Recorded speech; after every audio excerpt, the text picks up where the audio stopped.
Promise to bring you fantastic finishes. Rex unloads. Holy mackerel! The Bullets have won it. The big dog with some big goals after signing with and for the Bucks. Pass the ballot over here, kid. The results are flowing in as we speak. With 1% of the show in, we project that the NBA Today is next.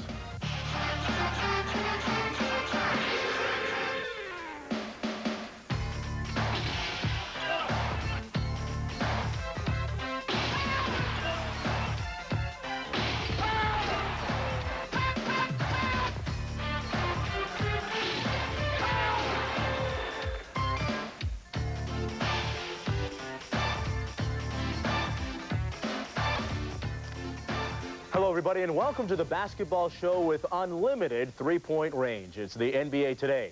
I'm Mark Jones in the house along with the Jam Posse. Today's top topic is chemistry. The Miami Heat had bad chemistry. They vowed to do something about it, and they have.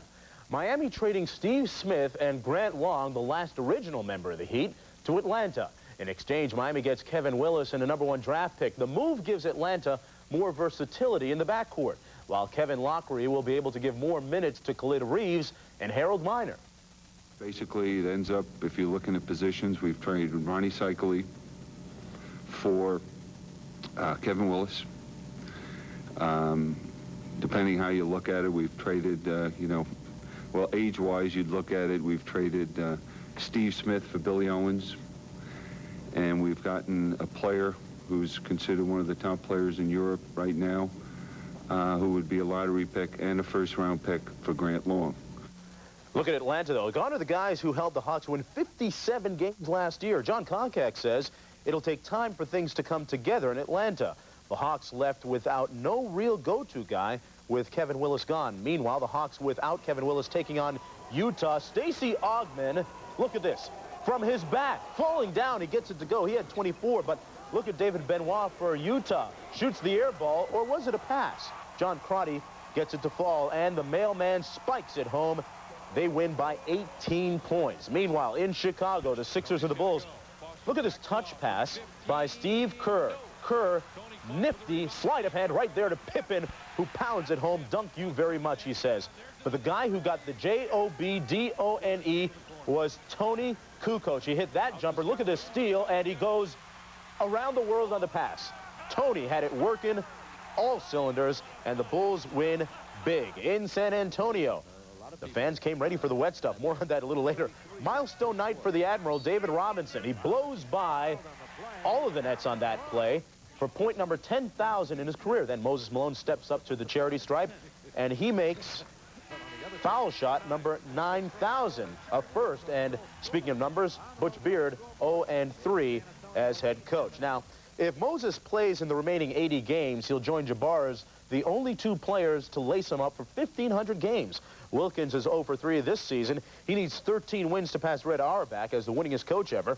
The human assist, John Stockton, should pass Magic's record in March sometime. And Neek will join 12 others that have scored 25,000 points. That's a lot of shots, too. The Golden State Warriors have signed their second first-round draft pick. Power forward Carlos Rogers, the 11th pick overall, signed a 9-year deal. He will be in uniform tonight for the Warriors' home opener against the Miami Heat. Glenn Robinson didn't get the NBA's first $100 million contract, but the big dog will be counting $68.15 million over the next 10 years. David Stern, the commissioner, himself helped encourage both sides to reach an agreement. Robinson says he's looking forward to proving that he can be a great player in the NBA. But the handle of big dog is a debatable point so far. I'm the original big dog. You look at my jacket, was a big Rottweiler head on it. Young fella, what you doing? What are you doing? It's the big dog right here. I came out with it first. I've been having it for years. My little brother even has a tattoo on his arm, property of the big dog. I'm trying to tell you, this is the big dog right here. Learn to get the scowl before you can be a dog, all right? 6'6", 6'9". It's different. Big dog, little dog. But you all right. Thanks, Antoine. Meanwhile, look at some of the top rookie performances. The big dog right here had a pretty good night in his opener. 8 points, 5 turnovers, though, in 13 minutes. He said he was a little bit rusty. Well, I wouldn't say I was nervous. I just hadn't been in a game situation in a while, and I think that that's what the preseason is all about, is getting everyone used, getting all of the rookies used to the systems. Meanwhile, in Dallas, Jason Kidd hit the NBA the same way he left the Pac-10. Look at this. Tremendous decision-making around the world to JJ. He missed a triple-double by just 1 rebound, 10 points, 11 assists, and 9 boards. Grant Hill's performance, it had parental approval. Comes right down Main Street, bam, knocks it home with the dunk. And he led the Pistons in scoring in both of their games. Nice up and under move, averaging 24.5 points a game. Donyell Marshall, my Rookie of the Year pick. Oh, he's got crazy mad hops. Look at that. He's leading the team in scoring and second in rebounding, averaging 19 points per. The most dominant rebounding rookie has been the Sixers' Sharon Wright, and he's got quick hops, too. They call him Baby Moses. He averaged 12.7 points a game and a team-high 10.7 rebounds. In Los Angeles, hey, with a name like Jones, you know Eddie Jones can play. Look at that move. He scored 9 points per on 53% shooting, and this guy might be the steal of the draft. Wesley Person of Phoenix, look at this crazy range. He had 23 in one of Phoenix's wins last week. Well, now there is just one unsigned first-round pick, and David Moore joins us right now for the latest on Juwan Howard. What is exactly developing with his scenario, David? Well, Washington has increased its offer to $38 million over 11 years. Howard and his agent David Falk still say no. They want a contract that averages in the neighborhood of $4 million over either 5 or 6 years. Now, Howard has met with general manager John Nash and owner Abe Poland individually, and has told both if he doesn't get the kind of contract he wants, he's willing to sit out the season. Right now, he's sitting in Chicago working out with Michael Jordan's individual trainer, personal trainer, to stay ready in case something does happen. Who knows, maybe he wants to get paid like Mike too, David, but what's the possibility of Washington trading his rights to another team, say? Well, now, Washington sent out an email a couple of weeks ago saying, don't have any more contact with Falk. We intend to deal with Howard ourselves. But Golden State and Washington have discussed a deal of a Weber for Howard exchange, which also brings in more players into it. Tom Gugliotta was discussed at one point. It has to be a multiplayer deal for cap purposes. Right now, that's just a discussion, but I think it shows how frustrated both clubs are in trying to sign Weber and Howard. Interesting scenario right there. David, thanks a lot for shedding some light on that, and stick around. We'll get back to you a little later in the show. Meanwhile, James Worthy of the Lakers may announce his retirement in the next 10 days. Worthy has 2 years left on a deal paying him $12.4 million, but Worthy's attorney said it's possible that Worthy has played his last game. Now, if you're a Philadelphia fan, you're probably cursing your cheesesteak because Sean Bradley is making $3.5 million this year and averaging 2.6 points a game more than a dead man. George Murison is scoring 11 a night and the bargain basement price of $850,000 a year. They hook up on Wednesday. Thursday night, though, at Madison Square Garden, Shaq will be shouting, "I'm the man," while Patrick will woof, "Not in my house."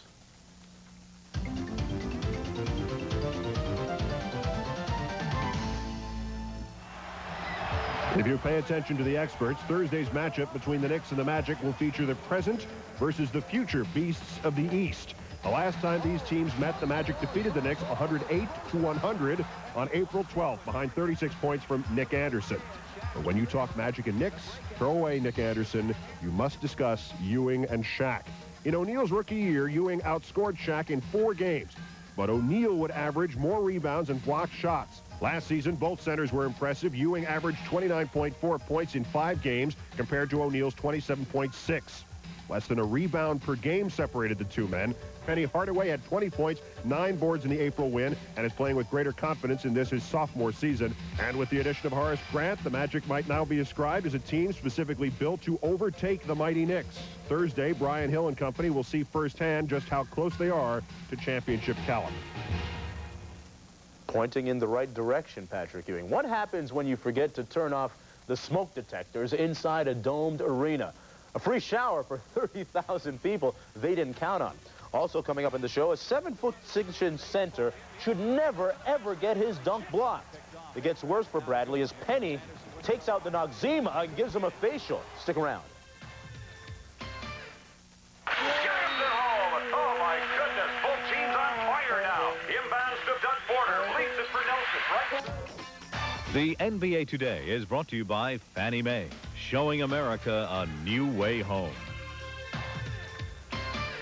6 NBA teams are 2-0 after the first weekend of play. No big deal for the Rockets, Warriors, and Pacers. But the Bucks and Bullets haven't lost yet either, surprise, surprise. The commissioner's office is investigating as we speak. Portland playing with purpose as well. Have a look at Clyde Drexler. He looks young and spry. Look at those legs, look very resilient. He had to lay in there. They played in Yokohama, Japan. He finished with 41 points. And look at this, gets out the ATM card and says bank. The bank is open. Drexler playing very well, averaging 33.5 in the first 2 games. All those people who said he was done, say you're sorry. Come on, right now, he could be playing for a new contract. Kevin Willis is rebounding like he invented it. He got off to a similar start 2 years ago. And Robert Pack might be the answer after all at the point for the Nuggets. Those 11 assists a game are huge. You saw the good? Well, here's the bad. Sean Bradley, brick. Sean Bradley, can we get a touch, please? Sean Bradley at 7'6", getting his dunk blocked. He got jacked right there. Bradley averaging only 17 minutes, fouled out of 2 games and got dunked on right in his grill that time by Shaq. Left his game maybe in Australia on that mission. I can see where his strength training has really paid off with Lee Haney. Harper told me that he likes the triangle offense, but it'll take him some time to get used to it when he does look out. And the team man has already paid out $1,500 in technical foul money this year. Now, Billy Owens meets Ronnie Cycli Tuesday for the first time since they traded teams. Sunday, Owens notched 18 points and 14 boards in his first appearance with Miami. Cycli gives the Warriors a real, true-life, breathing center with a pulse. They're so excited you'd think Nate Thurman was back in the Bay Area. Cycli making his debut against San Antonio. And this is what happened when they had a light and laser show with smoke-filled introductions. The fire alarm was activated, and the fans got soaked. When the game finally started, after this couple kind of thought things over, she says, honey, let's stay. Let's watch Tim Hardaway make a nice move right there. Hardaway had 29 points. Rock my world, Tim Hardaway. Hit a nice night for Golden State. Later in the first half, J.R. Reed and Chris Gatling have a little disagreement. Double technicals called. But after Warriors coach Don Nelson heated up, Reed gets another tech, and he's gone. He's out of here. Which made you kind of think of another San Antonio player who's a little bit of a hothead and gets kicked out of Game's office. And speaking of that hothead, David, who do you think we're talking about? Dennis Rodman, right? Right. Right now his hair's aqua blue. I'm going for that hot pink number before the year's over with. But, no, again, I mean, Greg Popovich, the general manager, and Bob Hill, the coach, have set out to try to get Dennis's mind right. Now, they can do all the fines and suspensions they want, but I think the key here is David Robinson. You know, last year, he never really spoke out against Dennis and his behavior. This year, he's given indications that enough is enough. And Dennis is going to lose the battle with management if he doesn't have Robinson in his corner, and I think that's what's happening right now. Golden State in that game didn't seem to miss Chris Webber either, did they? No, not yet, but they will in the long run. And there's talk now with the Clippers, there's always talk, but there's talk of they're trying to put together an offer sheet using the Dominique Wilkins slot of $3.5 million and carrying it out past the $100 million range to sign him. This is something to look for in the next week. David, thanks a lot for joining us, and you might want to think about maybe doing your hair fuchsia, huh? Not quite. Maybe not. All right, time for a breather on the NBA Today. When we return to the show, why is this man steamed? Man, if looks could kill, there'd be a lot of dead Phoenix Suns right now. And Mrs. John Sally says lifestyles in the league are still cause for concern. Listen. I don't think they're less promiscuous. I think they're being more careful. I cleaned up my act. I'm not saying that my act was dirty. But it definitely, different things happened. I mean, it was definitely a wake-up call for the country, for the world. I can't believe it! 1991, 3 years ago yesterday. It's one of those days when you'll always remember where you were. The day Magic Johnson shocked the entire world with his announcement that he was retiring due to the HIV virus. After that disclosure, lifestyles of athletes fell under the microscope. Chris Myers takes a look at how those lifestyles have evolved.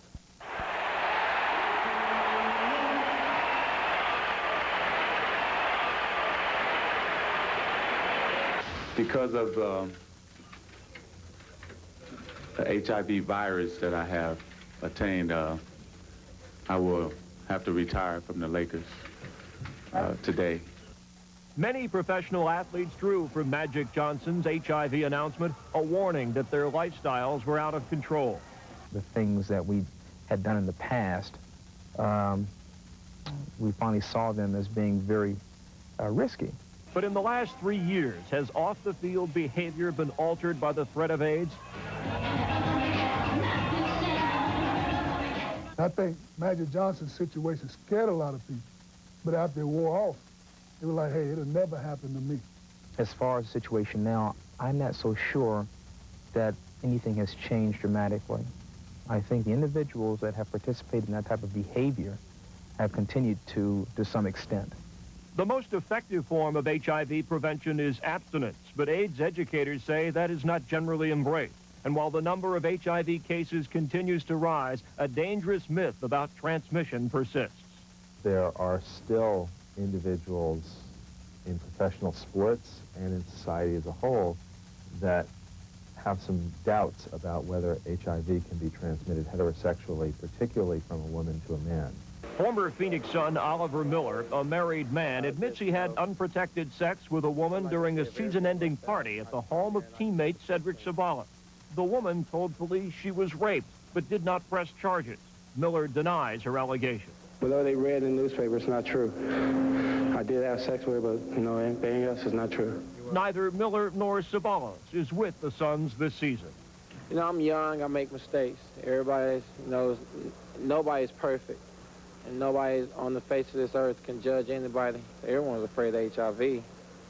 But, you know, I'm not, you know, I've got tested. I came out negative. It's estimated that over half the players in the NBA voluntarily submit to annual HIV tests. Yet whether or not athletes in general are more apt to practice safe sex now than they were 3 years ago is debatable. I don't think they're less promiscuous. I think they're being more careful. So they're just, you know, taking responsibility instead of just being out there. They're being out there with protection. Still, there's this myth that they are gods, that they are invulnerable. And I would think, despite Magic's having gotten HIV, many men continue to feel invulnerable. And that's part of what may lead them to have unsafe sex. It's still for some people an uncomfortable thing to do, and it's an uncomfortable technique, and in between the interim of getting it on and that kind of thing. Yeah, it's hard because you sometimes you put in situations, you know, spur of the moment, heat of the moment, and you just have to be, you know, watch out. As soon as somebody comes with an easier way, just like anything, they came up with McDonald's and it was an easier way of filling your stomach. When they come up with the easiest way of protecting yourself, the other way, other than abstinence, I think it'd be a thing that's done by a lot of people. Professional athletes do know more about HIV transmission and prevention than they did prior to Magic's announcement. Within a week after Magic's announcement, the head of the Players Association, Charles Grantham, came to Baltimore and spoke with a number of us at Johns Hopkins to put together a program of education for the players and their families. Every year, the NBA Players Association AIDS Awareness Program distributes these educational tapes. This is Frank Gifford taking time out from the blitzes and sacks of Monday Night Football to talk to you about a serious problem in your field of play. Take it from me, Spike Lee, life is too short, don't blow it. Dr. Johnson conducts role-playing seminars with NBA rookies, and some individual teams now participate in HIV/AIDS prevention programs for teenagers. While players emphasize abstinence, there's also explicit talk about condom use. In the age of AIDS, it's become more socially acceptable for athletes to find safe haven in topless bars. The Look, Don't Touch policy attracts clientele from all professional sports, like baseball's Vince Coleman, who posed for this photo. It's a very safe form of sex, a form of entertainment where everybody has a good time. The athletes know what they're getting into. They come here, they have a good time, they know they'll be around pretty girls, and they leave when it's over. Nobody gets hurt. Just how many athletes continue to play the more dangerous game of late-night parties, available partners, and casual unions is impossible to determine. A more exact figure is found in the number of reported AIDS cases in America, almost 400,000 and counting. There's a lot of denial about how vulnerable we are to things like AIDS, and it will take more Magic Johnsons before men understand that they are vulnerable. Break up the Bullets. They're 2-0 against Orlando. Rex hit me with the rhythm. He hits the desperation three as they beat the Orlando Magic 110-108. Then the next night in overtime against Chicago, Rex. Do it to me, Rex. Straight butter right there. Rex Chapman helps Washington beat the Bulls for the first time in 15 tries. Another factor in their success, the center play. George Murison and a slim, trim Duckworth. Believe it, folks, he's lost about 30 pounds. He looks great. They had 27 points out of the center spot. Bobby Hurley coming back from his near-fatal car injury. Hurley with 11 points, 5 assists in his first game since last December. Danny Ainge had a rough start to the season. He's listed as day-to-day after this fall in their loss against the Kings. Charles was mad. The thing that disappointed, I think, everybody, we didn't even try. I think we just assumed because everybody said we got the dream team and we got everybody picked us to win in finals. I guess we just think we could just show up and play. And it's just Second technical. Well, they showed up at home against Miami. Paul Westphal was fired up. Showed a lot of emotion, maybe too much emotion. He got tossed. And then KJ took over. How are you going to guard this guy without hand-checking him? KJ had 29 to lead them to the 12-point victory.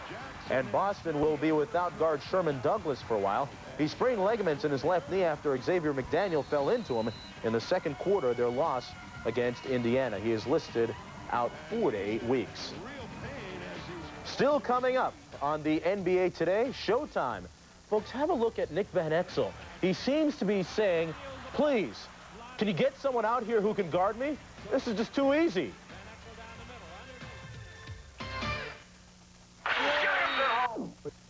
Time is brought to you by Coca-Cola Classic. Always the real thing. Always Coca-Cola.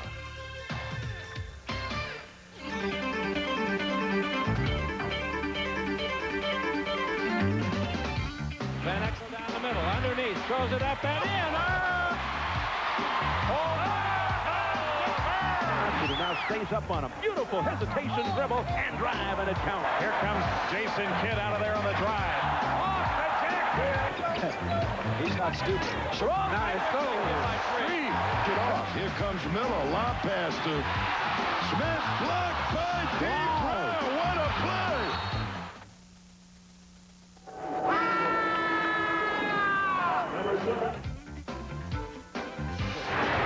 Lob baseline. Flying jam by Walt Williams.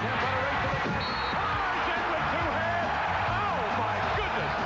Nick Anderson hustling on the baseline. Saves to Hardaway. He'll fire it up with one on the shot clock and hit a prayer. Drexler, 1 second to go from midcourt to be good if it goes. He scores! He scores! Craig Drexler! Butler gets it into Rex Chapman. Rex unloads. Holy mackerel! The Bullets have won it. Kareem Abdul-Jabbar headlines the nominees for the list of the Basketball Hall of Fame, as does Cheryl Miller. It's about time. Tate George looking for a job, and Brian Williams is out for a couple of weeks. That's all for the show, folks, and don't forget to vote on your NBA All-Star ballot I'm talking about. Got to get Avery Johnson and Rex Chapman on this thing, too. And as we say goodbye, folks, Shaquille O'Neal went platinum once. He's going to try and do it again. His latest album has a spectacular cut on it. It's called My Biological Didn't Bother. For the entire Jam Posse, see you next week. Uh-oh, what do you know? Biological one's on the Ricky Lake Show. What does he want? Does he want? Now on NBA Inside Stuff, as he makes the move to Golden State, Ronnie Cycli's loving his new city and his new teammates. Those guys are so good. It's scary. It's really scary. And it's high noon in Dallas as a cowboy named Jason arrives in the Wild West.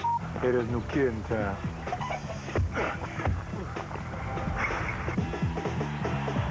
Check this out.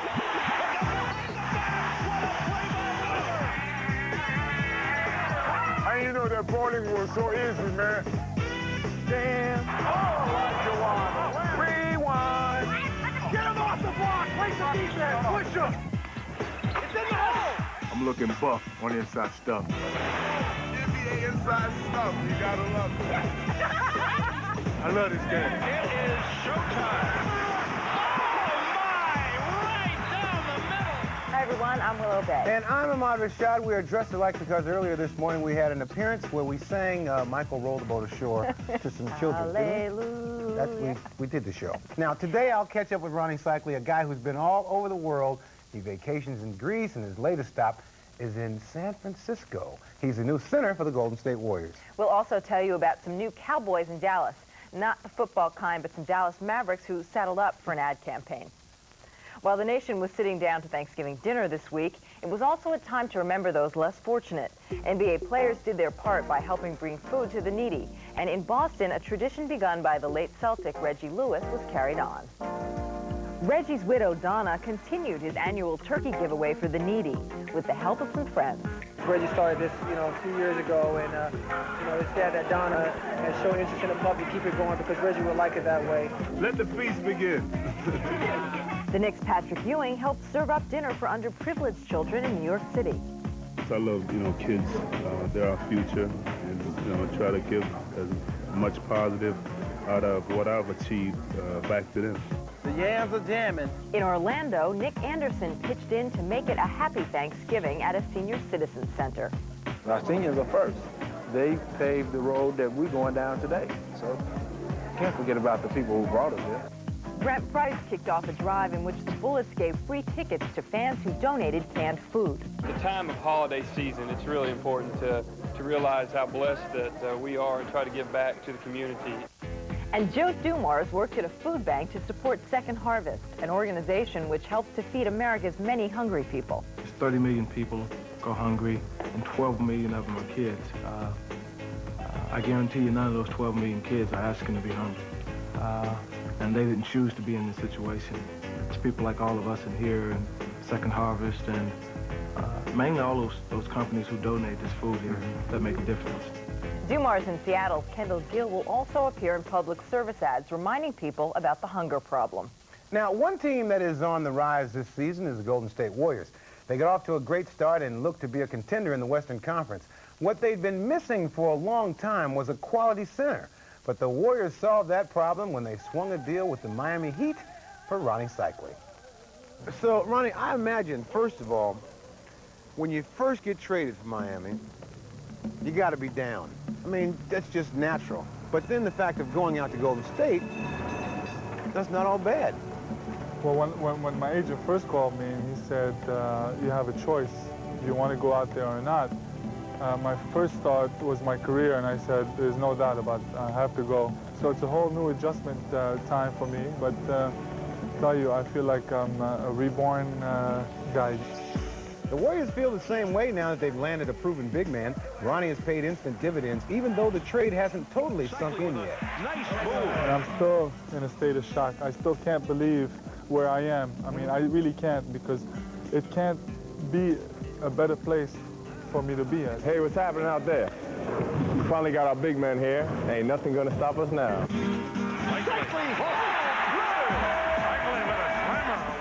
One of the good things about being traded is that wherever you're going, people want you, and they're ready to accept you, and they're excited about you. Well, thank you very much. You find that here in Golden State? Yes, I do. I think that the fans have been tremendous, and everybody's made me feel real comfortable. They've made me feel like I'm part of the family. That's inside stuff. To make him feel at home, his teammates had already started cracking on him, and I had to show Ronnie what they were saying about him. Ronnie Cycli's been a great addition to this club, but I'm going to have to take him around town and help him find a barber now, because every day he's loading his hair down with all this mousse and it's all on his clothes. An ankle bracelet he wears, man, it's kind of messing up things, man. You gotta, do something about that, Psych. Messing up the chemistry with them ankle braces. Messing up the chemistry with the ankle braces. He can't dress. He really can't dress. Tim says that you can't dress? Well, you know what? I think each person has his own way of dressing. If I'm not into purple pants and fuchsia suits, it doesn't mean that I can't dress. What matters isn't how he dresses, but how he plays. And with the kind of team he's on now, he could very well get the opportunity to play for an NBA title. Is there anything better than looking around the locker room and seeing the players that surround you and go, we have a chance every single night? There's no doubt that we'll be one of the best teams in the NBA. It's the best feeling that an athlete can have. You sit in your locker and you look around and you have so many great players around you, and you feel, you don't have to have a good offensive night. All you got to do is play great defense, rebound the ball, and get the ball to those guys, and you're going to win. Off the court, Ronnie is a guy who's always known how to relax. He vacations each summer in Mykonos, Greece, and it seems fitting he's in the Bay Area now. Now, what is it with you and water? Every time I see you, you're in Greece with beautiful water, and in Miami, now out here in San Francisco. Hey, it's just I'm attracted to water. I can't be without water. I think they said the biggest concentration of great white sharks is right in here. We had a great time hanging out in Fisherman's Wharf, seeing the city and going to restaurants. And when it was over, the two of us made an agreement about our next interview. We're doing a part 2 of this in Mykonos next summer. That a deal? That's a deal. Done. Ronnie wouldn't mind delaying next year's summer vacation for a while. He's never been past the first round of the playoffs.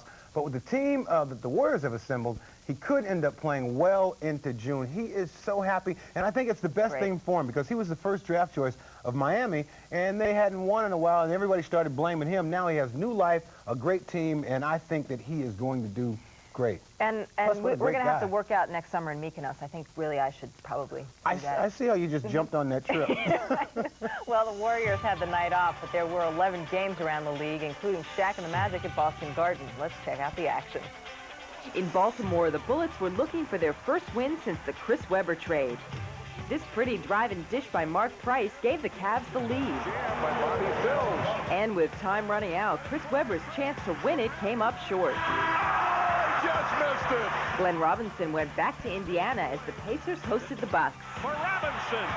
But Rick Smith's season-high 30 points ruined the Big Dogs' homecoming. And that'll do it. A valiant effort tonight by the Milwaukee Bucks. At the Garden, D. Brown spun a little magic of his own. Brown, oh, what a move. But the Celts couldn't handle Shaq, and Orlando gets their 10th win of the season. In Dallas, Jason Kidd does it all as he gets the assist off the backboard to himself. What a play! Then this no-look to Mashburn sealed the win for the Mavs. It was raining again in the Alamo Dome as Sean Kemp poured in 18 points. And a two-handed jam for the Rain Man. Gary Payton continued his strong play to lead the Sonics to an easy win. Let's take a look at the rest of the scores from Friday night.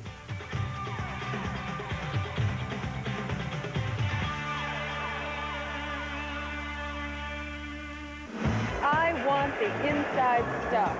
Coming up, we'll try to explain what the Pistons are doing. The team's trying out something new, but it's left some of the players a little confused. No confusion about jam session as we get set to throw down all the slams of the week. A throw ahead to Jackson. He's got Williams to meet for the dunk. Oh, Now that's the inside stuff. NBA Inside Stuff is brought to you by Coca-Cola Classic. Always jamming, always Coca-Cola. And by Nike, who encourages you to participate in the lives of America's youth.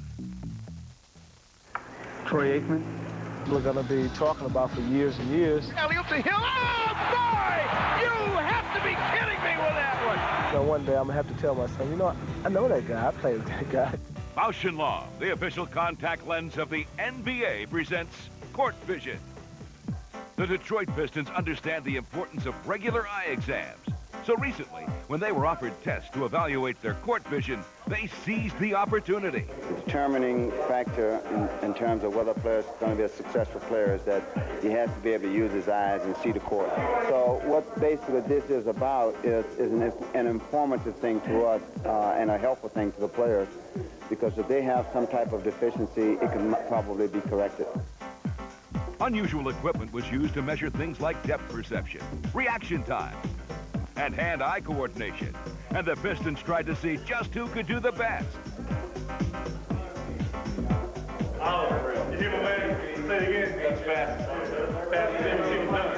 did pretty good. He said that was the best one he had so far, so I think I did pretty good. But the foot-eye coordination drill, I didn't do too well. I think Oliver won that one. But I think he cheated, though. Yeah, 53 points. Besides measuring their eyesight, the series of 12 tests also revealed just how much vision can vary from player to player. It's kind of strange, you know, to find out that everyone has a different perception of what they see out there. You kind of hope everyone would see what you see out there, but that's not the case. Well, those eye tests must be helping because the Pistons are doing pretty well so far. It also helps to have a great rookie like Grant Hill. Now, another rookie making an impact is the Dallas Mavericks' Jason Kidd. He's helped the Mavs turn things around from last season, and he's also the focus of a new team marketing campaign. It's done Western style, with Jason riding into town as the new sheriff. It was a scene out of the Old West, but instead of Wyatt Earp and Jesse James, the stars were the Mavericks' Jamal Mashburn, Jimmy Jackson, and Jason Kidd. Oh, so you used to this? Makeup, every other day, quiet on the set. Action!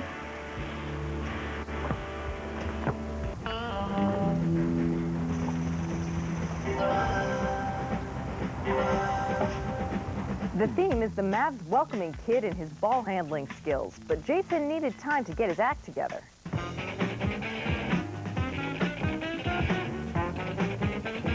That's all right. I mean, he can't dribble ball worth nothing, but he's doing all right. We're just glad to be excited in Dallas again. Dallas coach Dick Motta makes a cameo along with former Mavs stars Rolando Blackman and Mark Aguirre, but the focus is on a town being kidnapped. Hey, there's no kid in town.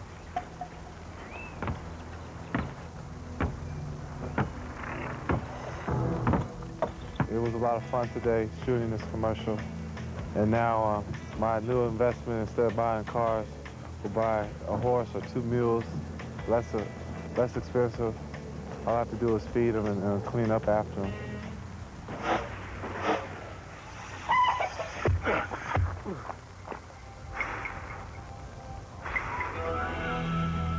You know, I guess a kid can play. So far, the Mavs have managed to back up the promos with their performance on the court. They won 4 of their first 6 games. Last season, they didn't win their 4th game until February. Now, Jason Kidd must have had a great time doing that spot, because when he was little, all he wanted to be was a cowboy. His mom says his idol was John Wayne. Well, you know, I like the spot. The spot was pretty cool. And Dick Motta looked cool in it, too. So if they continue to win games, they would make the spot I like even some better. of those moves, you know, the cool moves. Yeah, that was it. Now, Jamal appears without the cowboy hat in our next segment. The Jams of the Week. And for the music, we head back a few years to Grace Jones, a song that I used to do the bump to. It's called Pull Up to the Bumper, and here it is in Jam Session.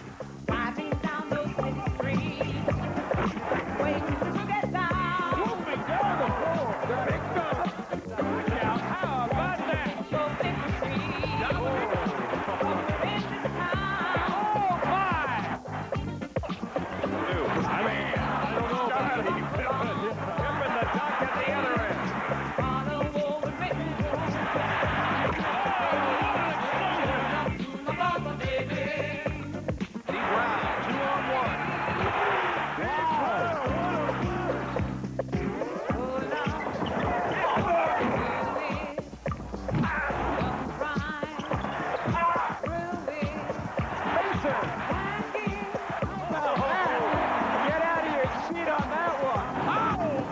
He punched that ticket and went on his way. Jam Session is brought to you by 94.95 Clear Ultra Basketball Cards. Better than ever. Some people have a lot in common. It's not where they live or what they do. It's not how far they went in school.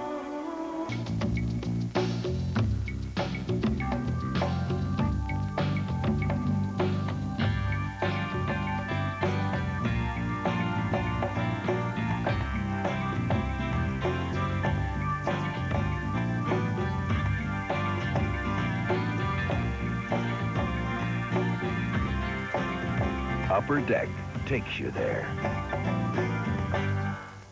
Legendary Eddie Robinson leads his Grambling State Tigers against the Jaguars of Southern University, plus the battle. It's on. Pack given room. Can't do that to Robert Pack. No matter what size, how much they weigh, you can't back down at all. Oh, my goodness!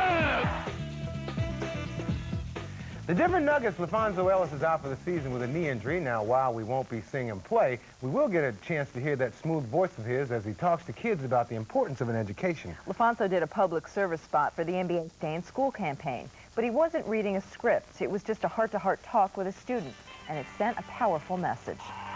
The location was a street corner in Denver. The cameras captured a conversation between LaFonso Ellis and Jason Stribling, a 12th grader having problems finishing high school. Pressure from gangs and other groups in the schools. A lot of things are pressuring kids out of school today. Sometimes you don't want to go to school. You want to go to some place that's going to make you happy. And if a party or a friend's house is going to do that, then that's the best option for you at that time. I just tried to bring it around full circle to start to ask important questions, to try to pick Jason's mind, to get his feelings out on the table and try to give him some of my real life experiences, so if he should run into those problems again, he'd be more equipped to handle it. AB, come and mark. Some days I get up, I don't want to go to practice.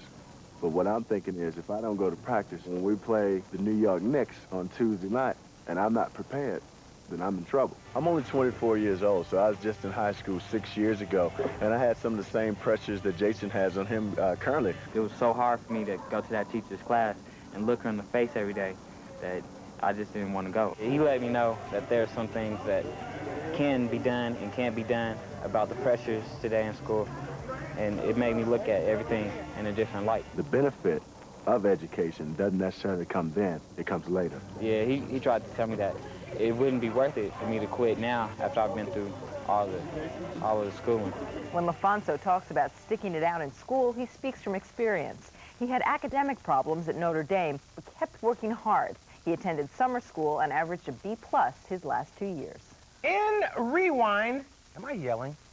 You're invited to the Bullets Coming Out party for Juwan Howard and Chris Webber. We also have great shots by the Lakers' Tony Smith and a promising rookie, Willow Bay. Plus, the T-Wolves mop the floor with their old pal Chuck Person. And if that's not enough, we have some very talented smell-offants in this edition of Rewind. Tom Tolbert or Billy Idol? Well, anyway, Friday. It may be late, but the Lakers' Tony Smith finds the bank is still open. He made it. Tony Smith. And it's David Letterman's mom picking her hometown Pacers for the All-Star game, which had the players doing their stupid human tricks. And if you liked my duck last week, wait till you see Willow light it up from the outside. Saturday, on this play, the cameraman takes a great shot of Charles Oakley, and I do mean took a shot. Later that night, he gets hit by Charles Smith and wonders why he can't be assigned to golf tournaments. Hey, the big fellas can really handle the ball, can't they? Goal! Hey, watch this pass by Jalen Rose. And speaking of Rose, how about Oregon making the Rose Bowl? How's that for a segue? Chris Webber and Juwan Howard both made their debuts for the Bullets, and while he was there, Chris happened to run into one of his new teammates, Albert Cheney. Albert Cheney couldn't get it up. Elvis was in town to do his act, and Will Perdue must have seen him as he does his Elvis imitation, or is it John Travolta?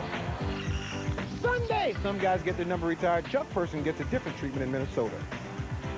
Kevin McHale finishes the slice he started 3 years ago in Boston, while P.J. Brown gave the Clippers indigestion with this game-saving block. P.J. Brown, Monday, knowing George Foreman, he probably has cheeseburgers for Thanksgiving, and he'll need to beef up because here's his next opponent for the heavyweight title.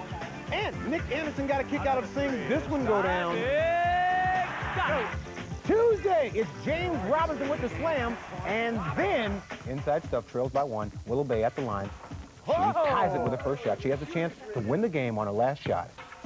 Ice water in the veins. Willow Bay with the shot. Inside Stuff wins. Finally, the Hornets had no problem with the Clippers the other night, winning 99-83. But Charlotte's Hersey Hawkins wasn't too impressed. He said, quote, "We were dead, the crowd was dead, the whole game was dead." He didn't include the Clippers on that list, but he could have after L.A. lost their first 10 games of the season. In fact, Coach Bill Fitch says one of his main jobs right now is keeping his players away from all sharp objects.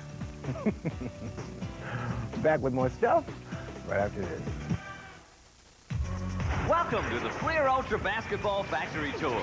This year, we're putting foil stamping on both sides. Plus, triple the action on our all-new 3-photo back. Fasten your seatbelt. Whoa! There's UV coating on both sides, too. And we're in your face with incredible inserts featuring superstars and hot rookies. There's one insert card in every pack. 94-95 Fleer Ultra NBA Basketball. Better than ever. So, what's the newest thing from Foot Locker? It's a chance to vote for which NBA players go to the All-Star. Well, I could have gone into softcore or something. And I didn't want you gentlemen and ladies of the press to force me to quit show business and to go into the NBA. I wanted to make the decision on my own. I don't think anybody in the press is forcing him to join the NBA. And before he sets out to do this, I think he should have asked for a second opinion or maybe some professional advice from a psychiatrist. You actually think that you can play in the NBA with players that have been playing their entire lives? Well, I've been playing my entire life, too. You know, I just never played it at this level before. I'm as tall as some of those guys. So what are you, 6'2", 6'1"? I'm 6'3" in boots. You can't wear boots in the NBA, I mean. No, you can't wear boots or elevator shoes for that matter. But it's not important what you wear. You could wear a dress. If you can play, it doesn't matter. The only thing that does matter is whether or not you got game. Now, Inside Stuff has gotten a hold of some emotional hidden camera footage of Bill Murray. And I must warn you, it is very graphic. If you can't bear to watch, please turn away from your set now. Can you turn off the cameras and stop for a second? Because I just want to say something sort of off the record. I'm very sincere about this. I'm going to really try very hard to condition myself and improve myself to the level of playing in the NBA. Now, I don't want to make anybody mad about it. You know, this is America. You know, you can't stop me. I should go practice, actually. I mean, this is a little more time than I thought it would be. Okay, all right, bye-bye.